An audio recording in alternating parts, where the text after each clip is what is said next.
Have you ever experienced this? You meet someone. The face is familiar, but there's no name. Completely erased. But there's something strange. The moment that person speaks, your brain says, I remember this voice tone. But why? Why does the brain discard the name but lock away the voice tone in a vault? Let's try this with you. Now, close your eyes and try to remember the last name of a friend you recently chatted with. Did you remember? Good. Now, try to remember the tone of voice. Did it ring a bell? Good. Now, open your eyes. My question is, did you smile when you remembered your friend's last name or when you recalled their tone of voice? Probably recalling your friend's voice color made you smile a little, because the storage place and the hormones released by our word memory and sound memory are very different from each other. Additionally, tone of voice and timbre are often confused. But to make this distinction, we can briefly refer to tone of voice as frequency and timbre as character.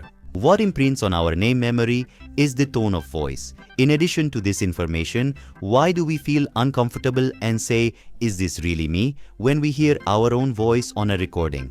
I will explain the reasons for this and most importantly, how we are deceived over the phone by people with a pleasant tone of voice in a scientific yet simple manner. Let's start here. Why does the brain forget names? Because names represent this for the brain. Abstract label Ahmed, Ayşe, Mehmet. For the brain, these are information without visuals, with weak emotions and low survival value. So the brain thinks like this. This information doesn't save me, it can be erased. Names are stored in the hippocampus region of the brain, and the hippocampus quickly erases information that is not accompanied by emotion. But sound is not like that. The tone of voice does not only go to the auditory center of the brain. At the same time, it triggers these: amygdala, limbic system, autonomic nervous system. So sound asks in the brain, is this sound safe? This sound made me feel good. Isami sheep. I need to hear this sound again. That's why a teacher's tone of voice, a mother's tone of voice, someone's calm or dominant speech leaves a much stronger impression than a name, because the brain associates sound with survival. Now, let's get to the most crucial point. The reason for the sentence, "Do I speak like this?" when you hear your own voice from any recording is that there are two different versions of the voice. One, the sound you hear from inside. It resonates through the skull bones, sounding fuller, deeper. Two, the sound heard from outside reaches your ear through the air, sounding thinner, more foreign. The brain has been accustomed to the inner voice version for years. The voice from the recording is perceived by the brain as, "This is not me." That's why you feel uncomfortable. This is not a confidence issue, but a neurophysiological mismatch.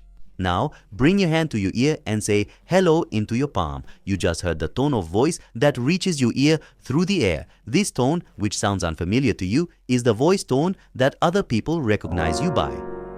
And now let's talk about the dangerous part of voice tones, that is, scammers. Research shows that slow, fluent, clear, low-frequency voices create a perception of authority and trust in the brain. Here's what the brain does. If the voice is smooth, the intention is good. That's why phone scammers, fake customer representatives, and persuasive salespeople first optimize their tone of voice. The brain's logic area, the prefrontal cortex, is slow to activate due to the relaxation caused by the voice. So, a pleasant voice equals delayed questioning. In fact, if the brain forms the sentence, "He or she was a very polite gentleman or lady" during the scamming phase, the sense of trust is complete.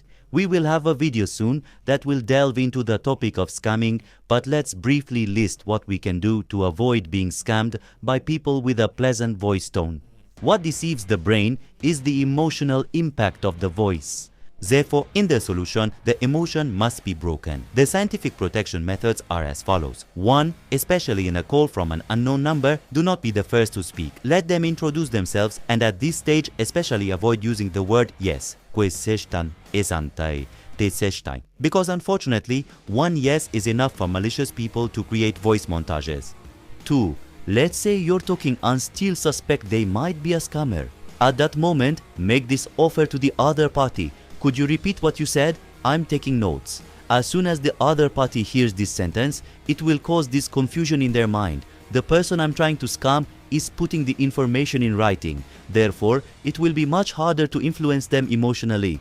Because writing equals logic, sound equals emotion.